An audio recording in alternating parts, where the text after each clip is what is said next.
क्या यूरोप में एक बार फिर महायुद्ध की तैयारी शुरू हो चुकी है? एक ऐसा देश जिसने दशकों तक अपनी सेना को शांत रखा, वो अब दुनिया की सबसे खतरनाक सैन्य महाशक्ति बनने की राह पर चल पड़ा है। जी हाँ, हम बात कर रहे हैं जर्मनी की, जिसने एक ऐसा फैसला लिया है जिसने न सिर्फ पुतिन की रातों की नींद उड़ा दी है, बल्कि वाशिंगटन तक को हिला कर रख दिया है। आज की इस विशेष रिपोर्ट में हम आपको बताएंगे कि कैसे जर्मनी ने रूस के खतरे को देखते हुए इतिहास का सबसे बड़ा सैन्य रीआर्मामेंट यानी फिर से हथियारों से लैस होने का महाअभियान शुरू कर दिया है, जिसके तहत अगले दशक की शुरुआत तक जर्मनी पूरे यूरोप की सबसे बड़ी पारंपरिक सैन्य ताकत बनने जा रहा है। और कैसे नाटो को मजबूत करने और अमेरिकी राष्ट्रपति डोनाल्ड ट्रंप को अपनी ताकत दिखाने के लिए जर्मनी ने अपनी पूरी रणनीति बदल दी है। दोस्तों, आज की विशेष रिपोर्ट में अंत तक बने रहिएगा। चलिए शुरू करते हैं। सबसे पहले रुक करते हैं लिथुआनिया के घने जंगलों का, जहां इस वक्त जर्मनी की सेना बुंडेसवेहर फुल एक्शन में है। वो नाटो के पूर्वी मोर्चे की रखवाली कर रहे हैं। बर्लिन सरकार का साफ मानना है कि रूस से मिलने वाली धमकी कोई मजाक नहीं, बल्कि एक कड़वी हकीकत है। आपको जानकर हैरानी होगी कि अगले साल तक करीब 4,800 जर्मन सैनिक अस्थायी रूप से इस बाल्टिक देश में तैनात हो जाएंगे। यह जर्मनी के उस महाप्लान का हिस्सा है जिसके तहत वह अगले दशक की शुरुआत तक यूरोप की सबसे बड़ी पारंपरिक सैन्य सेना खड़ा कर देने का वादा कर रहा है।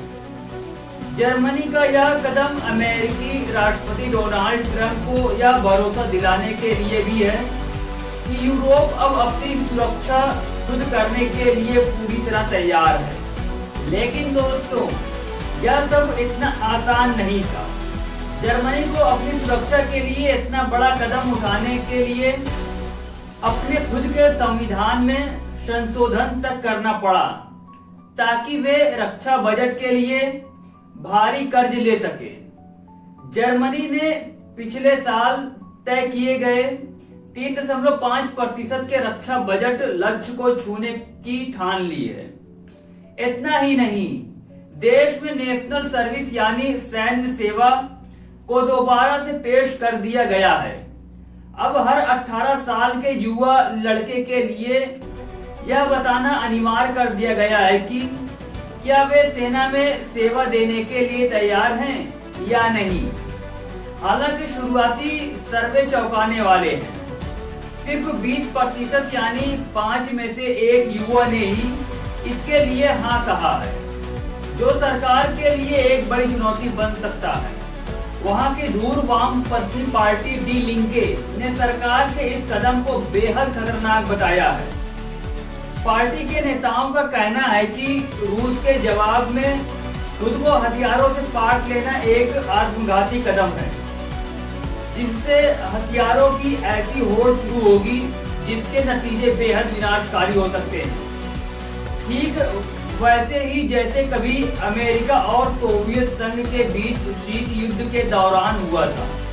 लेकिन विरोध के बावजूद विपक्ष अभी अल्पसंख्यक में है, जिसका मतलब साफ है कि घातक मिसाइल सिस्टम यूक्रेन और नाटो देशों की सीमाओं पर तैनात किए जाते रहेंगे। नाटो के महासचिव ने भी इस कदम का स्वागत किया है और कहा है कि यूक्रेन युद्ध खत्म होने के बाद भी रूस लंबे समय तक यूरोप के लिए सबसे बड़ा खतरा बना रहेगा। साफ है दोस्तों, लिथुआनिया के जंगलों में तैनात इन जर्मन सैनिकों की भूमिका आने वाले कई सालों तक बदलने वाली नहीं है। जर्मनी अब शांत बैठने के मूड में बिल्कुल नहीं है। इस महासैन्य रेस पर आपकी क्या राय है? क्या जर्मनी का यह कदम तीसरे विश्व युद्ध की आहट है? कमेंट बॉक्स में अपनी बेबाक राय जरूर दीजिएगा। अगर आपको हमारी एनालिसिस पसंद आए तो वीडियो को लाइक कीजिएगा, शेयर कीजिएगा दोस्तों के साथ और हमारे चैनल को सब्सक्राइब करना बिल्कुल भी ना भूलिएगा। मिलते हैं ऐसे किसी दूसरे अपडेट में, तब तक के लिए जय हिंद, वंदे मातरम।